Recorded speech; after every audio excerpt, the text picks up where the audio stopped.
And we just have like this little sharing screen thing that we do as people get seated.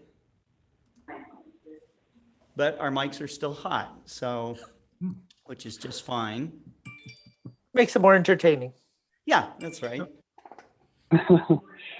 Keeps it exciting. I agree. Yeah.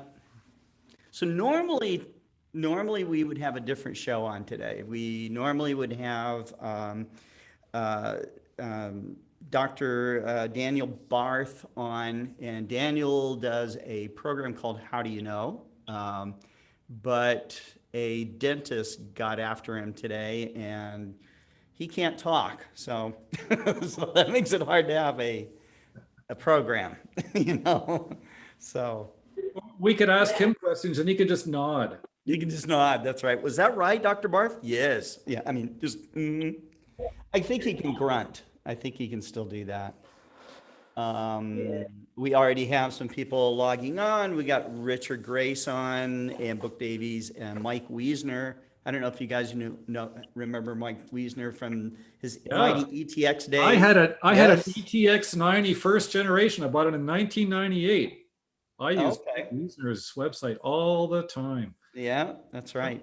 So yeah, the ETX is a great starter, not just a starter telescope, it's just a great telescope to have. It was my cheap Questar. I couldn't afford a Questar. Right. Yeah. Exactly. So when Meade was developing the ETX, of course, we had a Questar there, you know, and we wanted to do a star map tube. We actually made some, but we learned that was somehow copyrighted, like there was a design copyright or something, so we couldn't do that. But, and then they made some that were like, we met a company that could do graphics in anodize. And they did a few of those, but I don't think they came out very well. I think the best look that they came up with was kind of that deep violet purple color. But a secret is that John Diebel, who was selecting that color, was colorblind. So he struggled with that for a while. But that's just one of the million stories that I can tell you about. When I took over astronomy at my college, we had one Meade as a really good solid telescope that we could use. It was a nice 8-inch CST, but the secondary dropped the first time I tried to use it and hit the primary, and I was just devastated. So we've managed to salvage it into a workable student telescope, but we invested in a few others, including a nice Explore Scientific 10-inch that we can take out on good dark nights, which is fun. I'm going to share this to the RESC.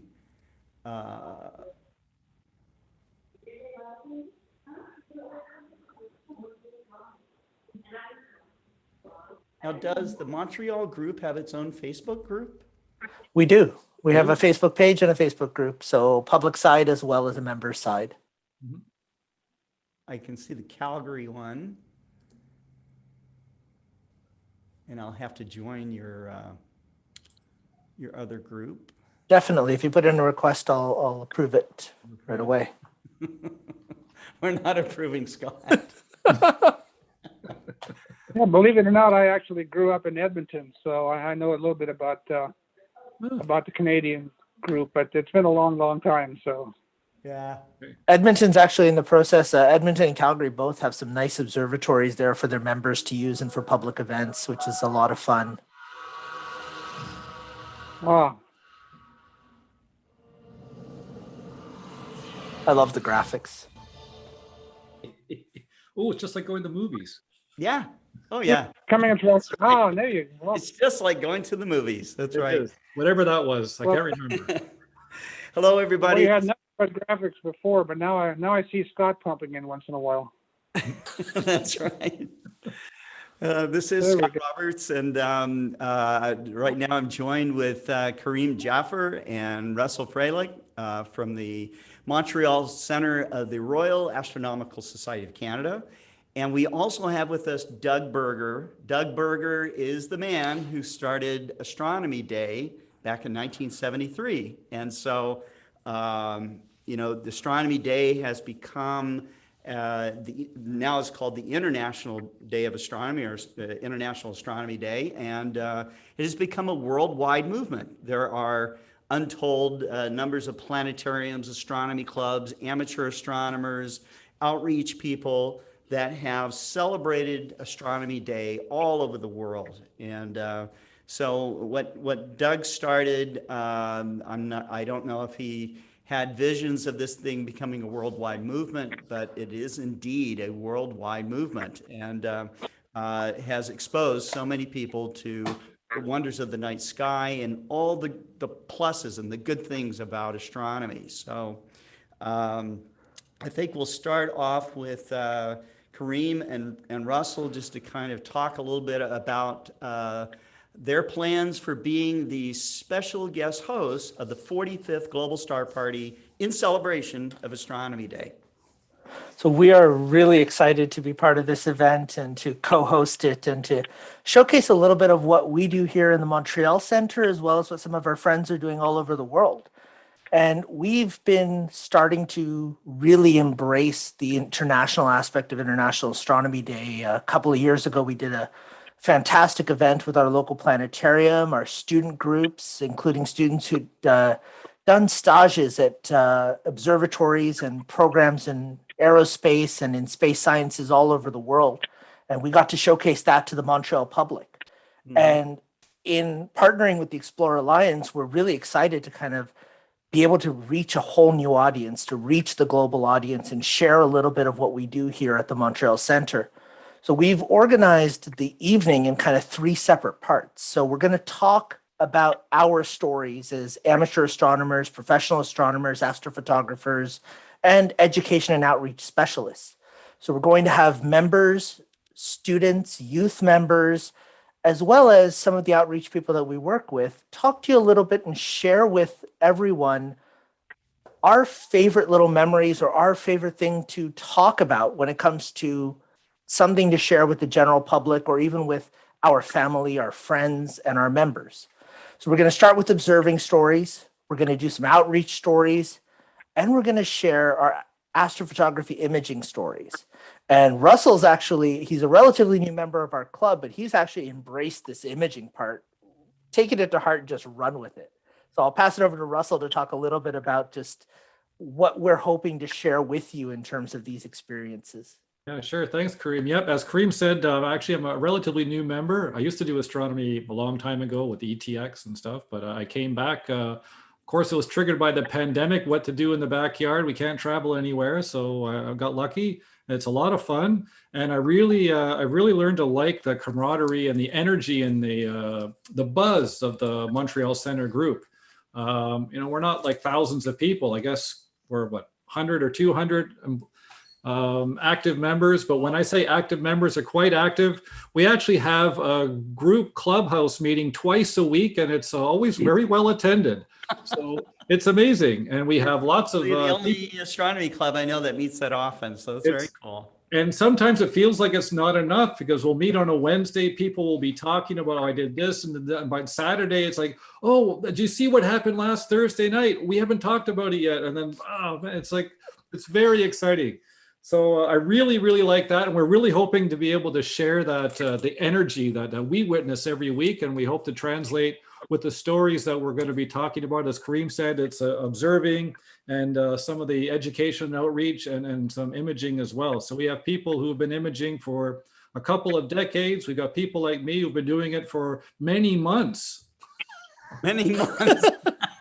More than one. Yes, that's right. But we have also awesome. Yeah, doing it for like 2 or 3 decades. Very impressive. And then when I talk about cameras, they're thinking, no, you have to use like you have to use hypered Fuji film or something like that. I said, no, that's before my time, and they give me the grumpy look. So, right. And I mean, the Global Star Party audience is familiar with our most esteemed member, who's our honorary president, David Levy. He grew up in Montreal.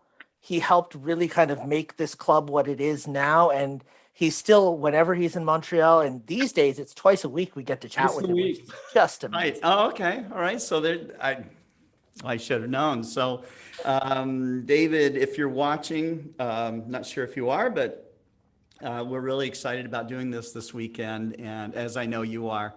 Um, and so let's segue a little bit over to Doug Berger. Doug has,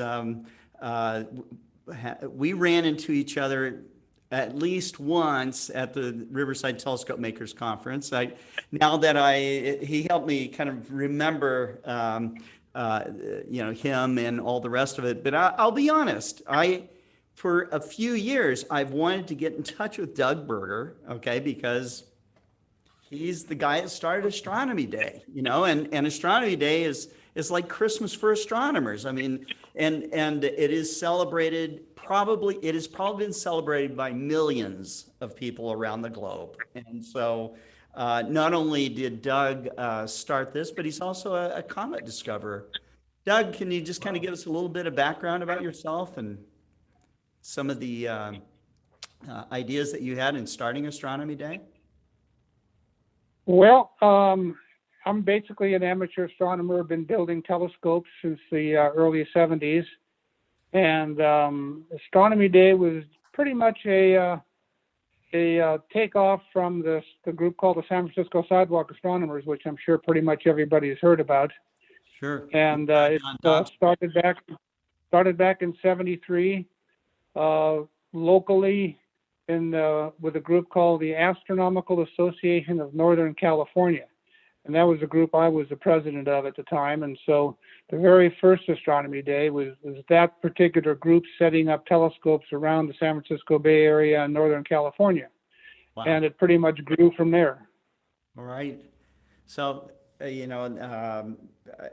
I'm really kind of giddy about all of this, and really, I mean, I know that I can speak on behalf of Kareem and Russell and the audience. Doug, we're all honored that you're spending time with us today, and that you're going to be celebrating International Astronomy Day with us on Saturday. So, Absolutely. right? That's a huge deal to us. So, so Kareem and Russell, what does the schedule look like so far on your side? So we're going to be starting at 6 p.m. Central Time, 7 Eastern Daylight, and 2300 UTC on International Astronomy Day, May 15th. Mm-hmm. And we're starting with just a little bit of chatting, banter, and listening to David's welcome and his poetry readings, which are always just so motivational. Yes. And listening from Doug a little bit of the history of kind of where this idea kind of took hold, because almost 50 years, this is fantastic to be continuing to be able to bring astronomy to the public and showcase it. Yep. Really showcase it internationally once a year is just fantastic. And then from there, we're going to segue straight into the observing stories. We're going to try to share, if weather allows, a live view of the waxing crescent moon from here in Montreal from one of our friends, Trevor, who's Plateau Astro. He does urban astronomy here on the mountain and in the plateau in Mount Royal area. We're going to try to share a few observing stories from both the perspective of people who observe in different areas, but also those who build their own equipment. So we have an individual who builds optical equipment, everything from telescopes to spectrographs. Mm-hmm. And another, Pierre Paquette, who's a local legend because he not only is a real buff when it comes to the history and the explanation of where our naming systems and our constellations and everything's come from, but he's been building his own astrolabes for the last few years. And so he actually builds the metal ones by hand, meticulous handcrafted work. So he's going to share a little bit of that with us. Very cool. Very cool. Well, I'm sure Doug, as a telescope builder, will be very intrigued by that. So that's cool. And then we're going to segue over to outreach, and Russell's going to lead that session. Okay. We're going to have some youth members as well as some of our local outreach people sharing a few of their stories, and specifically just why they do outreach. Like, what is it that motivates you to want to be out in front of the public and share with them?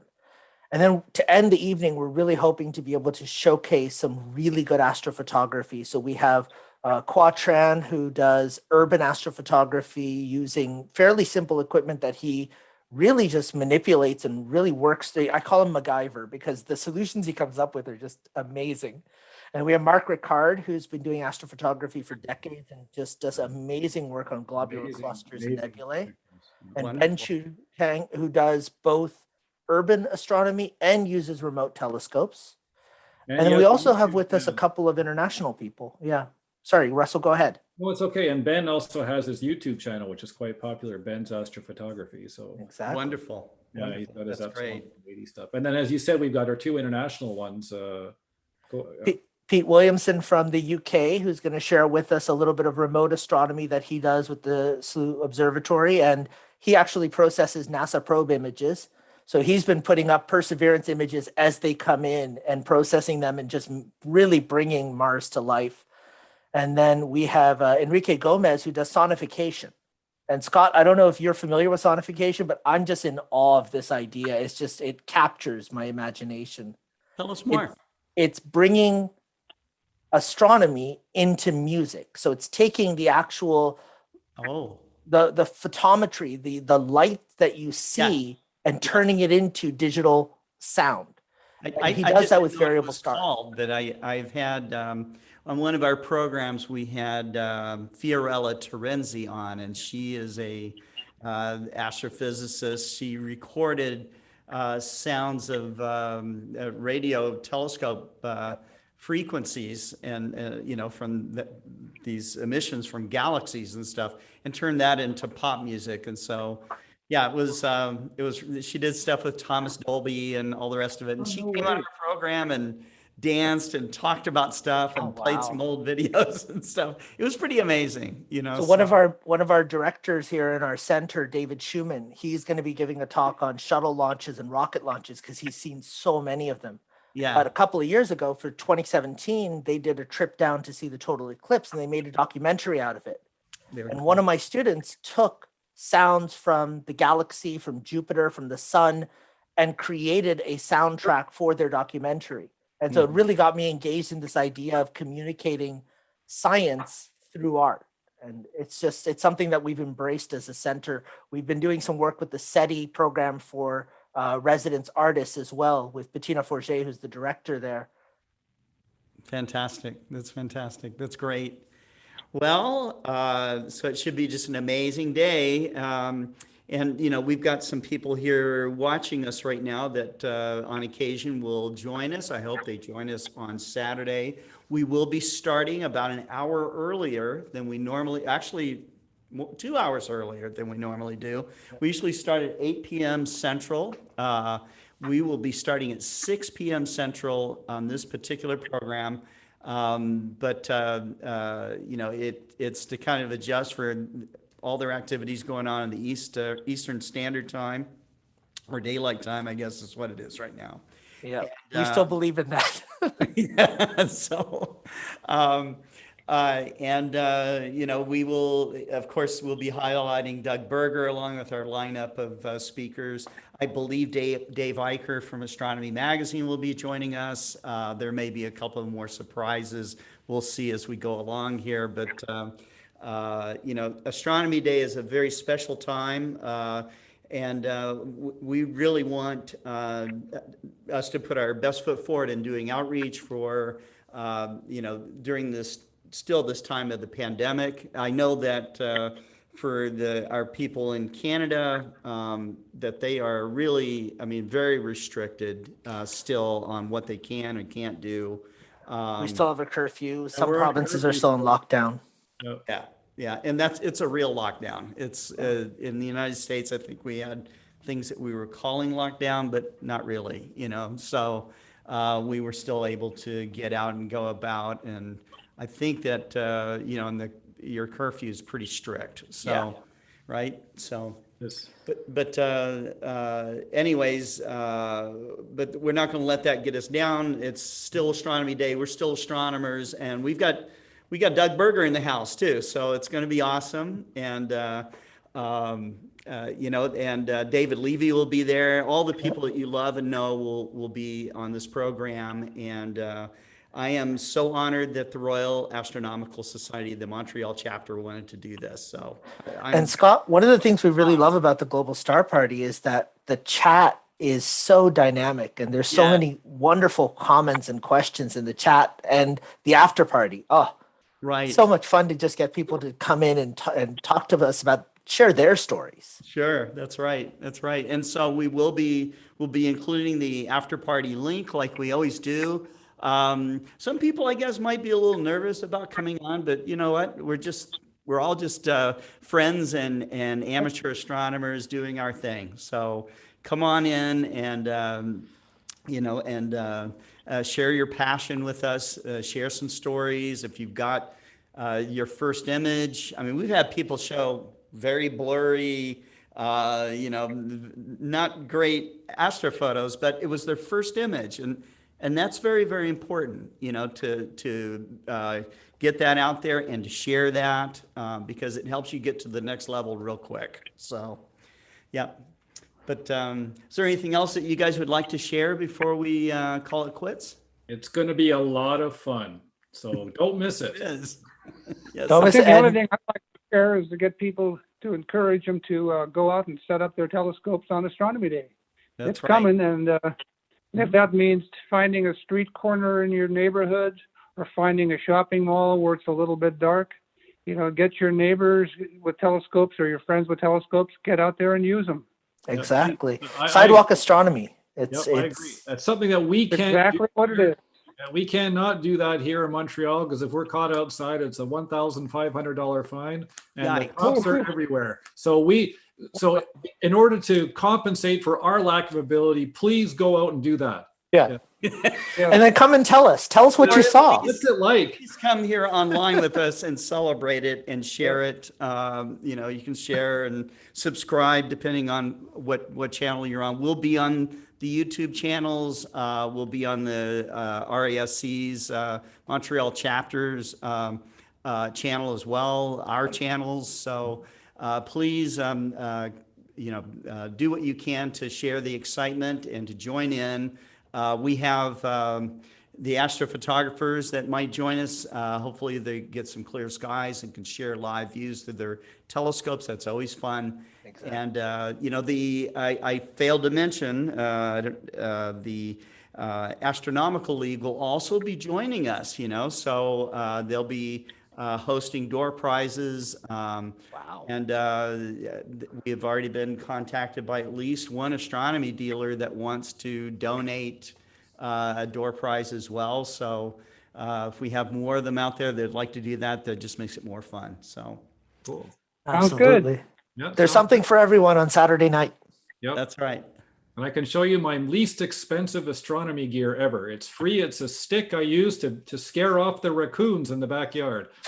Ah, But it's part of my official gear. Very cool. Very cool. Very great. All right. Well, thank you very much for watching. Again, we probably won't see Daniel Barth come back on until Wednesday. We're going to give him another day or so to recover. He's got a mouthful of marbles right now, so he can't, but until then, you guys keep looking up, and we will see you tomorrow and every day leading all the way up to Saturday. So take care, and wishing you guys clear skies. Bye. thank Bye. you. Bye.